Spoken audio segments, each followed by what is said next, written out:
Alcestis by Euripides. Admetus was a king. But he was old, he was tired, he was dying.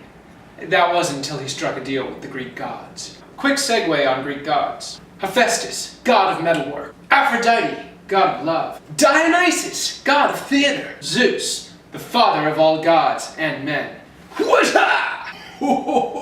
But Admetus, in order to dodge death, had to strike a deal with one of these gods. And the god that he selected was Apollo, god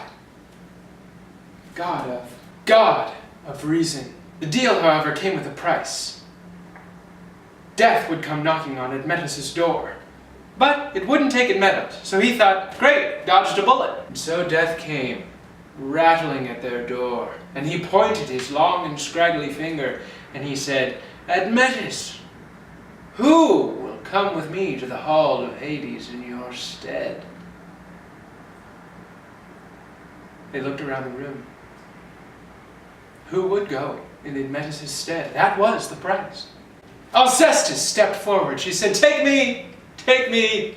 My husband still has so much to live for. Take me. And Admetus said, no! And Apollo said, no! The people, the townspeople cried, no! No! No! No! Death said, come on, get in the car. The townspeople were devastated.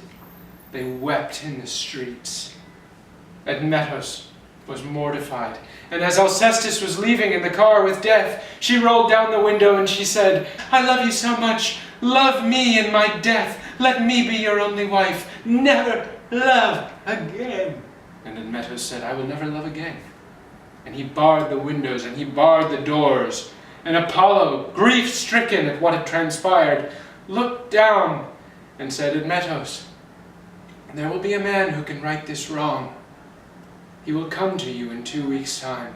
Do not turn him away. And he was gone. Admetus cried. Admetus dressed in black and only ate mashed potatoes. But 2 weeks went by, and his grief was interrupted with a rapping at the door. Go away, he said. Leave us in peace, they said. It is me, Heracles, better known as Hercules from the Disney movie, Heracles. Open the door. My men are weary. We seek fresh food, mead, and relaxation.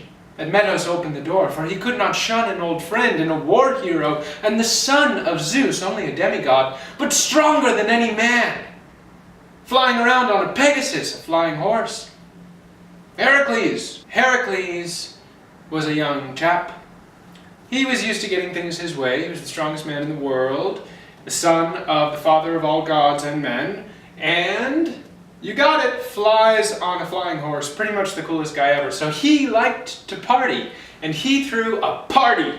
Huge party, went on for days, the entire town just staring at him saying, why are you doing this? Don't you know that Death just came and stole Admetus' wife Alcestis and we're in mourning. Hello. But Heracles didn't know. He didn't know.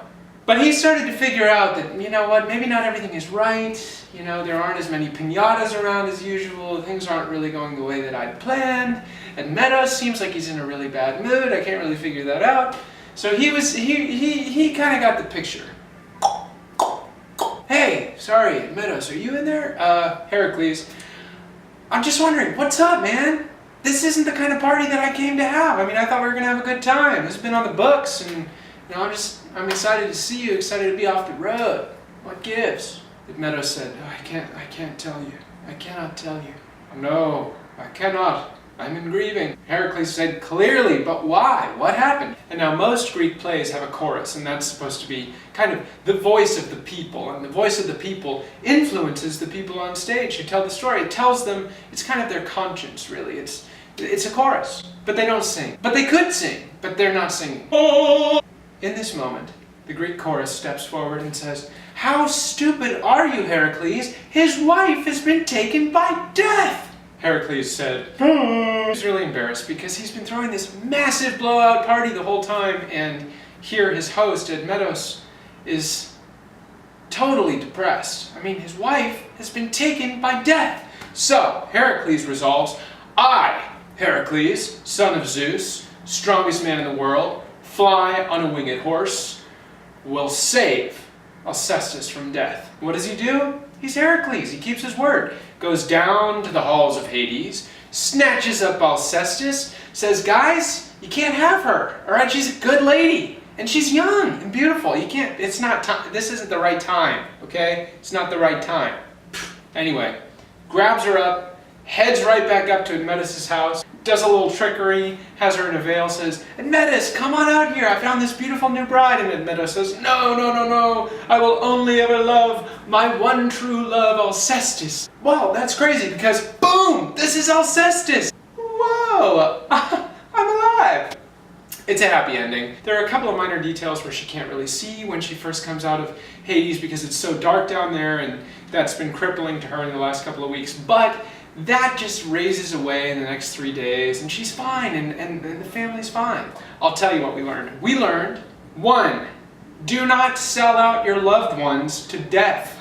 You've got to face those troubles on your own. Other thing is, do not throw a party in somebody's house whose wife just died. That's not right. You have to be respectful of the people around you. Third thing is, if there's a way that you can make it better, you just make it better. You know, you go down to Hades, you say, hey Hades, how's it going? Hey Death, leave me alone for a while. I'm just grabbing Alcestis, I'm gonna go. Alcestis by Euripides.